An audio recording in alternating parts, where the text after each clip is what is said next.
So would you please tell me your name, when you were drafted, and where you were living at the time when you enlisted in the service? My name is Marty Kuhar, Martin Joseph Kuhar. I'm from Johnstown, Pennsylvania. When I did not draft, was when I enlisted in the Army in 1969. I was living in Jackson Township outside of Mundy's Corner, and with that left for Pittsburgh and then to Fort Leonard Wood for my training. So why did you choose to enlist rather than be drafted? Well, I think, first of all, I was a college student. I was going to St. Francis, and I graduated. And, my dad was a World War II veteran. And needless to say, in 1969, when I graduated from St. Francis, the Vietnam War was raging, and I just felt that this is my generation's turn to fight, I guess, is the best. I guess if you look at it romantically or however, but just thought it was my turn, so wasn't anything overwhelming. I just thought it was my duty. So once you got to Pittsburgh, what happened after that? Well, first of all, you get the normal physical, and they put us up overnight at I'll never forget the Pick Roosevelt Hotel in downtown Pittsburgh. I don't even know if it's still there. But then we flew out to first of all into St. Louis, where then we went to by bus to Fort Leonard Wood, Missouri, and that's where I did my both basic training and my advanced individual training. And how long did that take? Well, basic training, of course, at that time was 8 weeks, and same thing with advanced individual training, another 8 weeks after that, and my AIT, as they called it, advanced individual training, was as a combat engineer. So where did you go after basic training?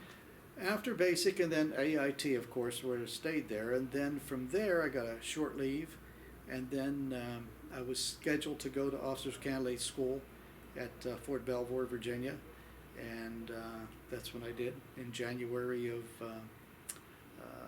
70, I guess. I started 6 months of what they called OCS, Officer Candidate School, and graduated in, I think it was the end of July or something like that, in 1970. And from there, then B&I took the Transportation Corps service. I was sent to Fort Eustis, Virginia for officers, Transportation Corps officers basic course, and I was there for another 8 weeks, I'm guessing, and then I was actually assigned to Fort Eustis, which was the home of the Transportation Corps, and I was in a stevedore unit for a year, almost a year, before I got orders to go to Vietnam. Okay, so when you went, were any of the men who trained with you and did any of them go with you? I mean, did you have any partners? Everything at that point, the idea of sending over huge, like, divisions or brigades like we would think of, say, in World War II, did not happen. Basically, especially by 70, 71, we were sending individuals to fulfill the people coming back. At that time in Vietnam, most people were putting in a 12-month tour and then returning, and somebody else would take their place. It didn't matter what service you were in, primarily the Army. Okay, so from Virginia, you head over to Vietnam. What happens when you arrive in Vietnam?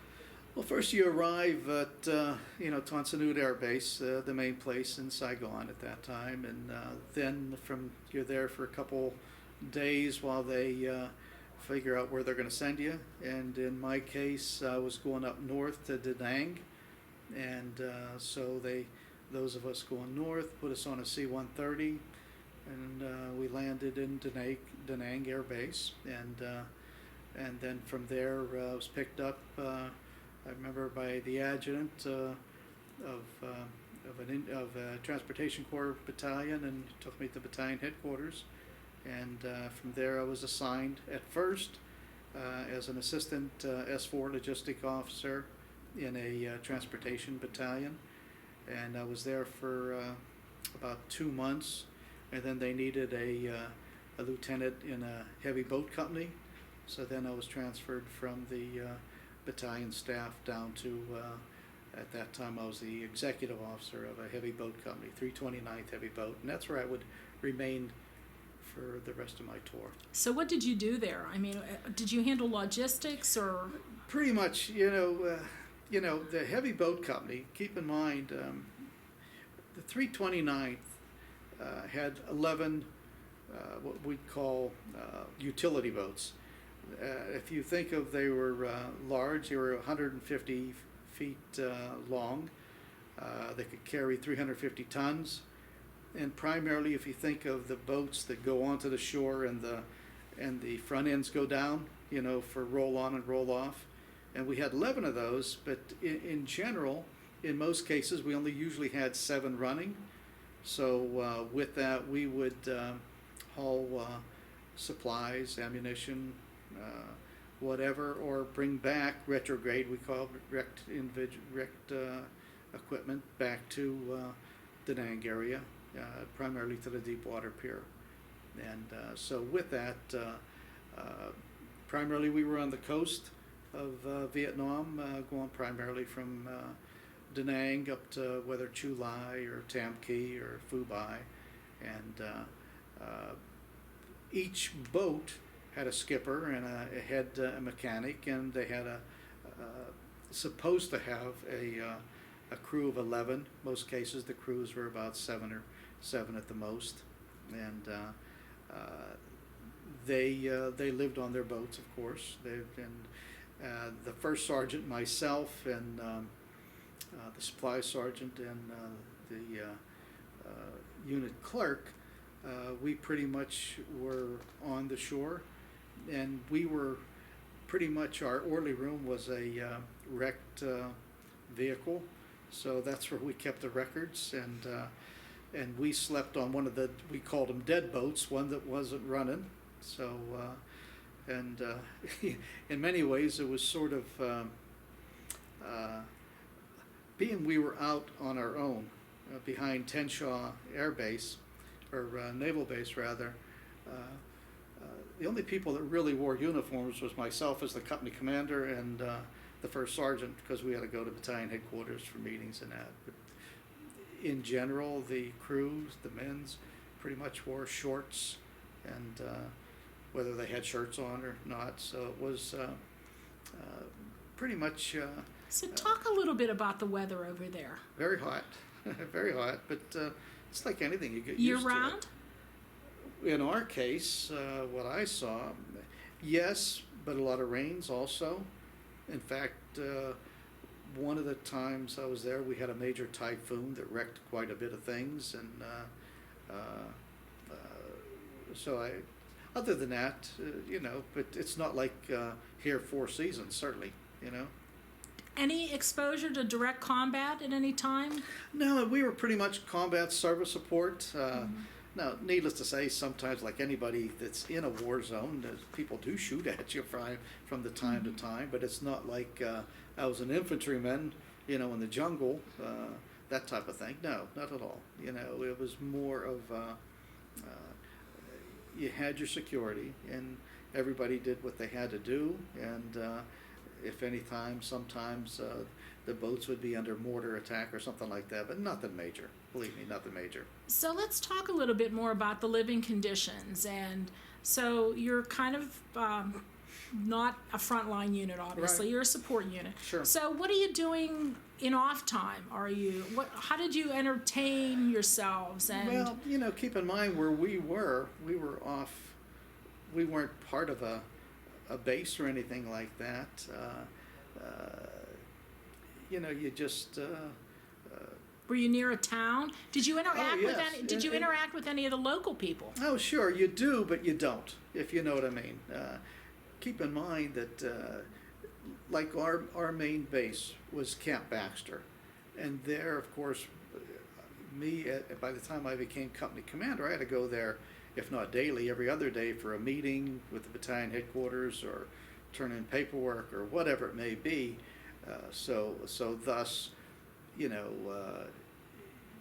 did your rounds of what you had to do. We were close to what they called China Beach, and which had a large postal exchange and things like that. That's where the main hospital was too. And I can remember, taking people to the hospital and bringing them back because we had a Jeep, if you know what I mean. So we could do those types of things. As far as recreation, it had a lot to do if you were on a base or not. Prior to going down to the boat company, there was more recreation because I'm on a base at that point, and I can remember playing football, touch football, or those types of things. And at that time, when you're on a base, after duty hours, you could go to whether it was the officers' club, maybe not so big, or the NCO club. As a matter of fact, an additional duty I had was officer in charge of the NCO club, so I could go there too to see some of the guys. And with that, come to think of it, for recreation, the officers' clubs would always have these shows coming in, and with that, many of them were Filipino or whatever, and primarily playing the rock songs of the era, that type of thing. They're very good musicians and good singers, and some were from Australia, some were from Philippines, some were Vietnamese, primarily.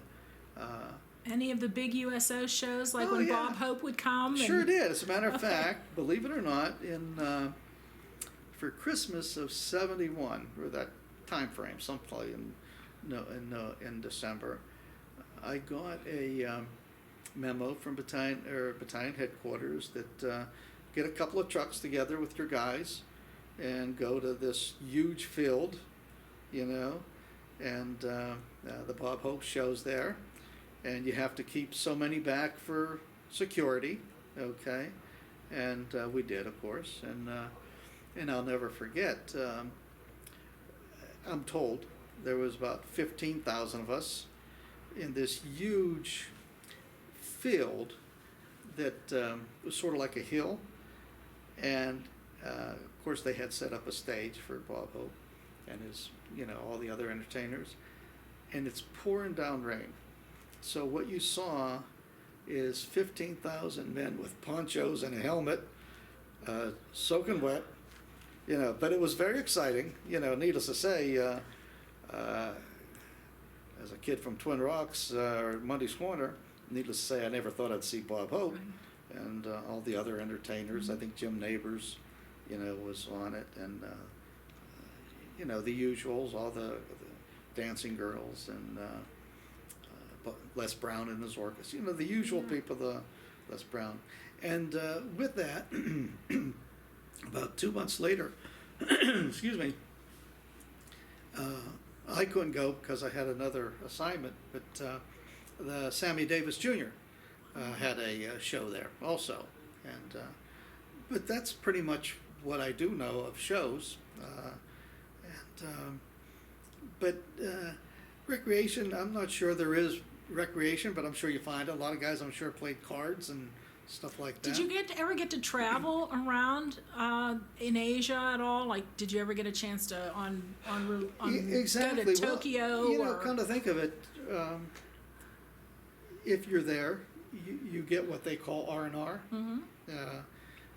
The married guys primarily went to Hawaii to meet their wives and that type of thing.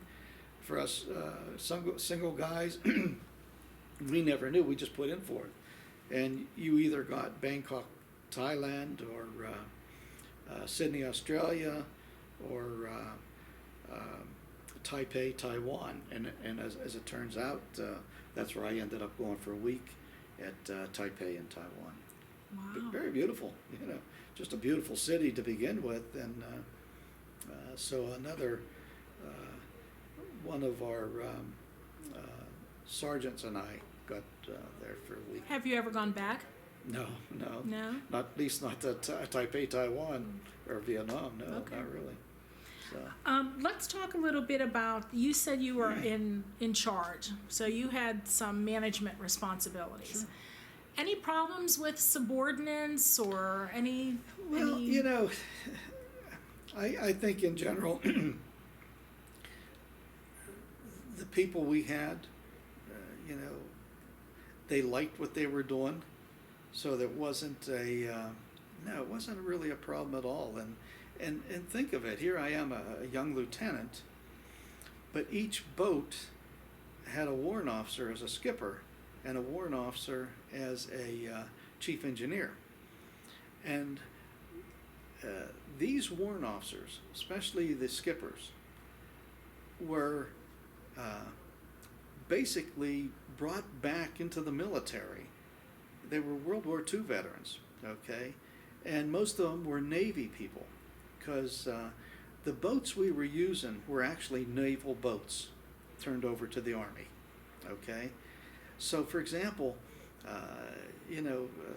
historically, for you, is one of the boat skippers was Art Clodmantle, who was on the battleship Oklahoma when it was sunk at Pearl Harbor. So by this time, he's of course in his 50s. Another one was Ed Fonseca, who was the 1943 middleweight champion of the Pacific Fleet as a boxer, and ironically ended up on the Missouri for the signing. So I felt, I was among historical figures to begin with, and pretty impressive when you're just a young lieutenant and you're telling these guys what to do. You didn't have to tell them anything. They knew what they had to do, and in most cases, I have to say they protected me more than I protected them. So let's talk about nearing the end of the war. Mm-hmm. How did you get notified that the war had ended? Well, in our case, keep in mind we were there 71, 72. So we were at the end of the war to begin with, pretty much the end of the American, use of our military units. So towards the end, we were getting our boats ready to turn over to the Vietnamese. So that's how, for us, it ended. We ended up getting the boats ready, and we were turning them over to the Vietnamese Army. And with that, as we were doing that, then each one of us got our discharge, not our discharge, but our reassignment back to the States. So when did you actually leave Vietnam? Do you remember? I actually left, I think it was something like the 30th of April of 72. Okay, so now let's talk a little bit about your reception back in America. Because, we often hear Vietnam veterans struggled coming back. Yeah, I know. I think, first of all, there was an entire plane load of us coming back, of course. And we landed at Seattle, SeaTac, Seattle, Tacoma. And I can honestly say I had no problems. At the time, there was a lot of the Hare Krishnas and things like that. But to be very honest with you, they didn't bother us. They just did their thing. At the time, we thought they were weird to be, but didn't think anything ill of them per se.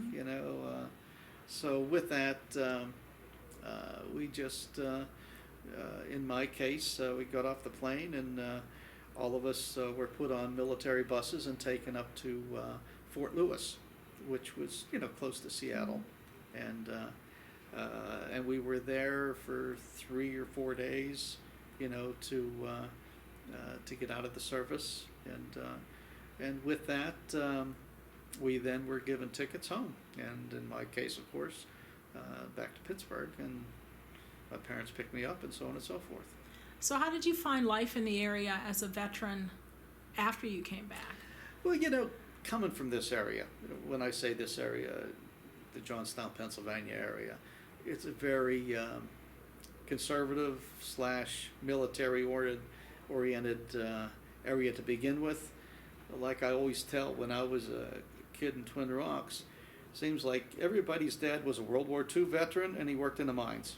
Those were the two things that just seemed normal to me, and so when I come back, it was just like going back to normal, in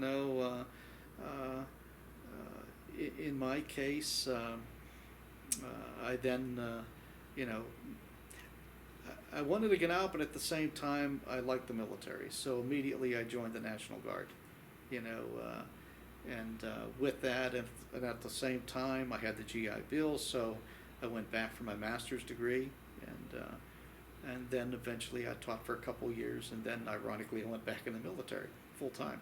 So talk a little bit about that experience. You mean going back? Mm-hmm. Well, at the time, you know, when I first joined the Pennsylvania Army National Guard,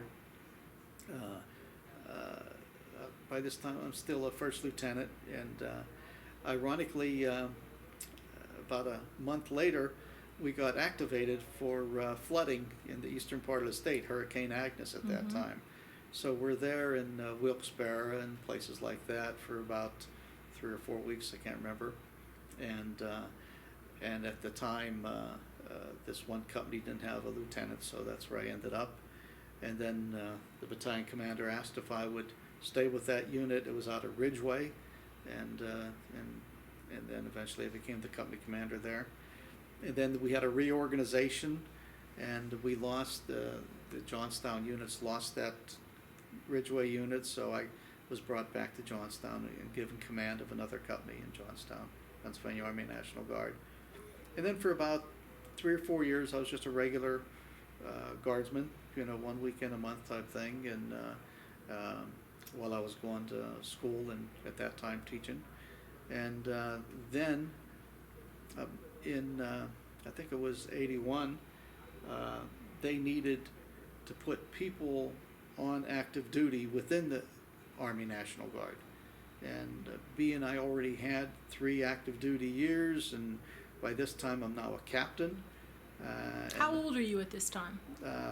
At that time, in 81, I'd be early 30s, I guess. Still a young guy. Yeah, definitely now I can say that, yeah. So, and I was married by this time, had a couple kids, and so with that,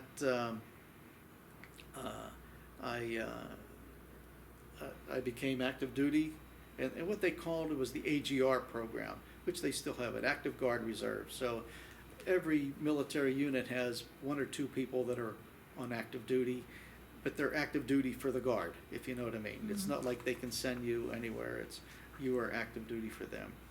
And that's what I did for the next 16, 17 years until I retired in end of 97 at age 50. And basically, you know, during that time I was quite fortunate in some of the assignments I've had within the PA Guard. You know, the last 4 or 5 years I was the battalion commander of a combat engineer battalion, and we would, you know, I think I ended up going to Germany at least 6 times for different short assignments. Represented the Guard in Lithuania. We were training them just as they left the Soviet bloc. You know, they wanted to start their army, and built bridges in Guatemala. You know, so really quite fortunate. You know, to some of the things I've been able to see and do, and certainly not because of me, but just because of the fact that I was in the military. You know. Do you keep in touch with anyone you served with? In Vietnam, no, because to be very honest with you, once you left, you had really no way of communicating. Now, a couple of the warrants, such as I mentioned, Mr. Claude Mantle and Mr. Fonseca, we would send Christmas cards, you know, but both passed away, and eventually I'll never forget getting Christmas cards from their daughters, you know, or a letter, not so much a Christmas card that you know, their dad passed away and so on and so forth, and but which was normal when you think of it, because you know, being they were World War II fellas, they were a lot older than me, and now they probably died about the age I am now. Did you write home a lot when you were overseas? Did you? Oh yes, definitely so. Was it writing or more phone calling? Oh, definitely only writing. You know, needless to say, and I can't say that I wrote. I have to think I wrote least a letter a week, you know, in my case just to my parents or a couple friends maybe, but it was strictly letter writing. You know, there was, as a matter of fact, in my time overseas in Vietnam, I only made one phone call, and that was for Christmas, and I think I stood in line for well over an hour, you know, for a 3-minute phone call, and it was a sort of like a Mars thing where Carlisle had a base where, and it was almost like you would say something, then in my case, my mother and my dad would say something, and over, you know, it wasn't like a normal phone call, and it was 3 minutes in duration, and it was quite exciting, you know, but that was my one phone call. Did you bring any souvenirs back with you? No, not really. You know, you take pictures, of course, and you really weren't allowed to, you know, take souvenirs. And being an officer, I didn't want to take any major chances, you know, because so you know, it's different. I'm sure some guys did. I can't say that I didn't, you know. I mean, I took some things like that was on my desk or something like that, but nothing out of the ordinary. Do you belong to any veterans organizations today? Yes, you know, certainly the VFW, American Legion, you know, some of the other ones that the officer school, and you know, the Conemaugh Valley Veterans, all the various veterans organizations that I can belong to. Yes. Very good. So, anything else you'd like to share with us that we didn't touch upon? No, other than that, you know, needless to say, I think I mentioned to you prior to the thing, it just hit me that it's 50 years ago, and it is, you know, quite a, it's like I said, turned into my dad, and he would talk about World War II, and needless to say, time marches on, and in a way, I guess that's the way it's supposed to be. I'm sort of glad that us veterans, I think we're, you know, around 20 million, which is not very many people when you think of 330 million people in the United States. And I think that's great, because if we had a heck of a lot more, that means we're fighting more, whatever. I think what's happening today is a strong reliance on the reserve components, the Guard and the Reserve, as much as the active duty, which is good because, you know, having been on active duty with the Guard and knowing the Guard and the Reserve, same thing. They're very well trained. They're very dedicated. They're you know, when you think of it, they're balancing 3 balls. They're balancing their family. They're balancing their employment, and they're balancing the military, and that's quite a thing when you think of it, because, for example, when I was young, went to Vietnam, all I had to worry about was myself, nothing else. Where you have to hand it to the people that you know, have to have much more responsibility than I ever did. So you know, ironically, when you think of Vietnam, for me, it was an adventure, you know. And when you're young and seeing things for the first time and meeting people that are so maybe different from you, different cultures, different, and when I say cultures, not only, you know, the Vietnamese or whatever, but you know, in your own country, you know, when you grow up in Cambria County, you think everybody is like Cambria Countyans, but they're not, you know, but they're good people. You know, one thing you know right away is people are people. I don't care what accent they have, what color they are, what religion they have, what people are just good people, truly are. People make mistakes, certainly, but that doesn't mean they're not good people. So, well, I certainly thank you for coming in today. I know for this project, I have reached out oftentimes to Vietnam veterans, and they're often very hesitant to talk about their experience. So I really appreciate that you've come in to share this with us today. Well, you know, and I understand that, because, but again, keep in mind, many had it so much worse than me, you know. So it's a lot different. And I would say the same thing whether you're talking about World War II vets, Korean War vets, or those who serve in Afghanistan or Iraq. Some won't want to talk about it because it's too painful. And I certainly understand that. After I retired from the military, I worked with veterans for 20 years, and for the last 5 or 6 years prior to that, homeless veterans. And if they were Vietnam veterans, they were still fighting Vietnam. If they were young fellas or young ladies, they were trying to get over Iraq or Afghanistan. So